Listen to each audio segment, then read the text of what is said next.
12ই June থেকে start হচ্ছে আমাদের ওয়ার্ল্ড কাপ অ্যান্ড যেহেতু আমাদের ইন্ডিয়া ওয়ার্ল্ড কাপে চান্স পায় না, তাই ইন্ডিয়ার যে ফুটবল ফ্যান্সরা আছে তারা নিজের নিজের ন্যাশনালিটি চেঞ্জ করা স্টার্ট করে দেবে। অলরেডি করে দিয়েছে।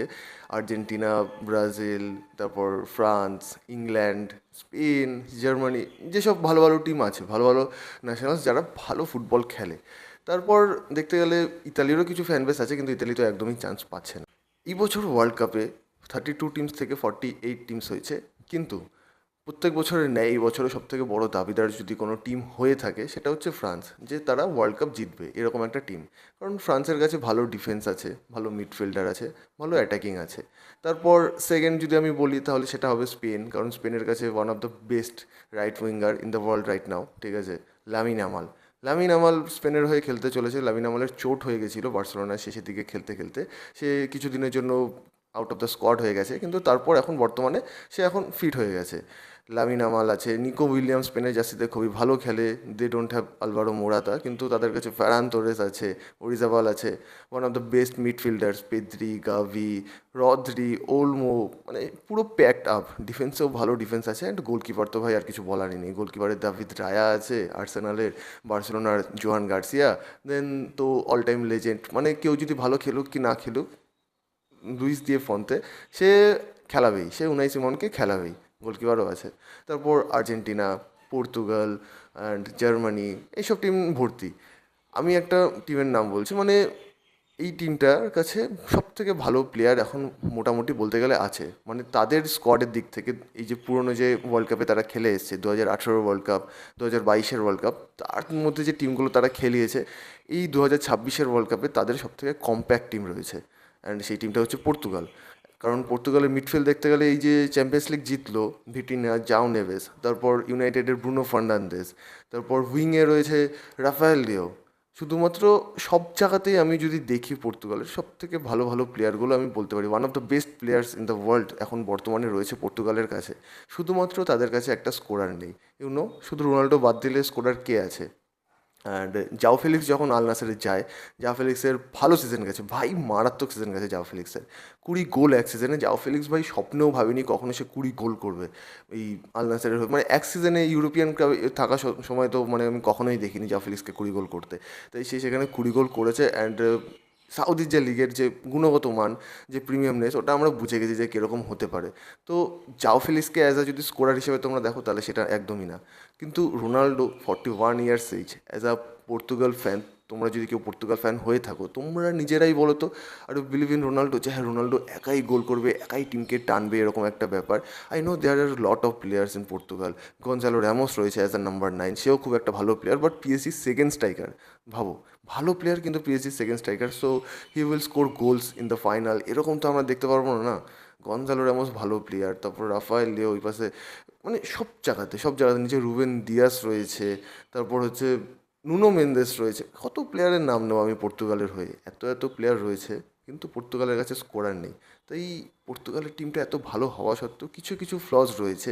দে have to depend on Ronaldo, 41 years, এত এজেড একটা প্লেয়ার, তার উপর ডিপেন্ড করে থাকতে হবে। কিন্তু ওয়ার্ল্ড কাপের আগে এই যে ব্রাজিল স্কোয়াডটা আমরা এত দিন ধরে দেখে আসছি, কি আর আমরা বলছি যে ব্রাজিল শেষ হয়ে গেছে, মানে ব্রাজিলের টিমের মধ্যে আর কিছু নেই, আমরা বলছি এত ভালো ভালো প্লেয়ার থাকা সত্ত্বেও ব্রাজিল টিমটা শেষ হয়ে গেছে, এরকম আমরা বারবার করে বলে আসছি।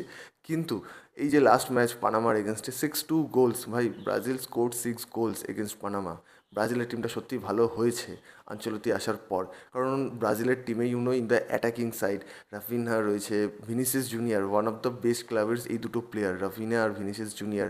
মিডফিল্ডে ক্যাসেমিরো রয়েছে, মার্কিউনাস রয়েছে, তারপর অ্যালিসন বেকার গোলকিপারে। এই প্লেয়ারগুলোর নাম আমি যদি নিই, আমি ট্যাকটিক্যাল বিশ্লেষণও করছি না, আই নো যে ট্যাকটিক্যালি তাদের স্মার্ট হতে হবে এই গেম জেতার জন্য, কিন্তু এই যে এই প্লেয়ারগুলো রয়েছে, এই প্লেয়ারগুলো থাকার পরেও ব্রাজিল যদি খারাপ খেলা স্টার্ট করে, and with the coach Ancelotti world কাপে, তাহলে ব্রাজিলকে কিছু বলারই নেই। লাস্ট টাইম আর্জেন্টিনা যখন খেলছিল লাস্ট টাইম আর্জেন্টিনা যখন খেলছিল তো আমরা সবাই এক্সপেক্ট করেছিলাম that Argentina will win the world cup, কারণ একটা আনবিটেন রান চলছিল আর্জেন্টিনার। তারপর হচ্ছে ইউএর কাছে হেরে যাওয়ার পর আর্জেন্টিনা, তখন আমরা একটা ডাউট ক্রিয়েট হলো যে আর্জেন্টিনা জিতবে না, কিন্তু তারপরেও আর্জেন্টিনা ওয়ার্ল্ড কাপ জিতেছে। কারণ ওই টিমে মেসি সেই রকম পারফরমেন্স দিয়েছে, মানে একটা হয় না এলিয়েন পারফরমেন্স, মেসি সেই রকম পারফরমেন্স দিয়েছে। কিন্তু এই বছর মেসির লাস্ট ইয়ার হতে চলেছে, লাস্ট ইয়ারে ভেবেছিলাম, মানে লাস্ট ওয়ার্ল্ড কাপে আমরা ভেবেছিলাম যে মেসির ওটা লাস্ট ওয়ার্ল্ড কাপ ছিল, কিন্তু সেটা হয়নি, মেসি রিটায়ারমেন্ট নেয়নি আর্জেন্টিনা থেকে। কিন্তু এই বছর যা পরিস্থিতি, মেসি এবছরের পর আর্জেন্টিনা থেকে রিটায়ারমেন্ট নিয়ে নেবে, এটা স্বাভাবিক। তাই আমরা যদি ভাবি যে মেসি এবছরও ওয়ার্ল্ড কাপ জিতবে, মানে এরকম একটা এক্সপেকটেশন রাখি, ভাই রাখিস না। তোরা কেউ এরকম এক্সপেকটেশন রাখিস না, মানে তোরা বা তোমরা কেউই এরকম রেখো না। কারণ মেসির এত বছর বয়স হতে চললো, যেভাবে মেসি ফুটবলে ডেলিভার করছে, তার বেস্ট পারফরমেন্স ডেলিভার করছে, ভাই এবার তো একটুখানি শান্তি দে ছেলেটাকে, এবার তো একটু শান্তি দে। কারণ আর্জেন্টিনার যে খেলাটা হবে, মেসির যে পারফরমেন্স আমরা দেখতে পাবো, সেটা পুরোপুরি আমাদের মজার জন্য। আমরা চাই মেসি ফুটবল খেলুক লাস্ট বারের জন্য, মেসি এনজয় করুক ফুটবলটাকে, ওয়ার্ল্ড কাপটাকে এনজয় করুক। আর্জেন্টিনা হারুক কি জিতুক আমাদের কাছে বড় ম্যাটার করছে না এখন, কারণ আমরা মেসি ফ্যান, মেসি যাতে জিতুক এটাই আমরা চাই লাস্ট টাইমের মতো। ওই দিক থেকে দেখতে গেলে পর্তুগালের ক্ষেত্রেও সেম, রোনাল্ডোর উপর ডিপেন্ডেন্সি তো আছেই, রোনাল্ডো ছাড়া গোল স্কোরার সেরকম নেই, they have best midfielders, best defence, best wingers in the world, কিন্তু তারপরেও তাদের কাছে যে স্কোরার নেই এটা ভাবলেও আমার অবাক লাগছে। ওয়ার্ল্ড কাপে অনেক নতুন নতুন মুখ দেখতে চলেছি আমরা এই বছর, কারণ 48 টিমসের খেলা, খুবই বড় টুর্নামেন্ট, তাই নতুন মুখ তো সামনে আসবে এটা স্পষ্ট। আর যেই টিমকে সাপোর্ট করো, নিজের টিমকে ভালো করে সাপোর্ট করো, মন প্রাণ দিয়ে সাপোর্ট করো, কারণ আবার 4 বছর পর ওয়ার্ল্ড কাপ আসবে, তাই মাঝখানে যে এতটা গ্যাপ ওটা তো মানা যায় না, তাই মন খুলে সাপোর্ট করো। আই গেস তোমার টিম জিতে যাবে। অ্যান্ড আমার প্রেডিকশন দাঁড়াচ্ছে যে who will win the world cup. World cup ভাই জিততে পারে এবছর স্পেন, স্পেন খুবই বড় দাবিদার, ফ্রান্সের কাছে ভালো স্কোয়াড হওয়া সত্ত্বেও আমি স্পেনকে আগিয়ে রাখবো, কারণ স্পেনের টিমে একটা ব্যালেন্স রয়েছে, যে কোচ লুইস দে ফন্তে সে প্লেয়ারগুলোকে ভালো মতো চেনে, অ্যান্ড কোন কোন পজিশনে ট্যাকটিক্যালি স্পেন খুবই ভালো। আমি তো বলবো ফ্রান্সের দিক থেকেও কোথাও কোথাও ভালো আছে, তাই স্পেনকে আমি আগিয়ে রাখছি। কিন্তু ফ্রান্স অলওয়েজ অলওয়েজ ফ্রান্স হচ্ছে একজন দাবিদার ওয়ার্ল্ড কাপ জেতার। তারপর আর টিম আমি সাজাচ্ছি না, কারণ আরও ভালো ভালো টিম আছে দেখতে গেলে, ইংল্যান্ডও ভালো, পেপার চ্যাম্পিয়ন বলতে গেলে সব জায়গায়, মানে ইংল্যান্ডের যে ইপিএলের যে প্লেয়ারগুলো, ভালো ভালো প্লেয়ার আছে সব। তাই let's enjoy the world cup.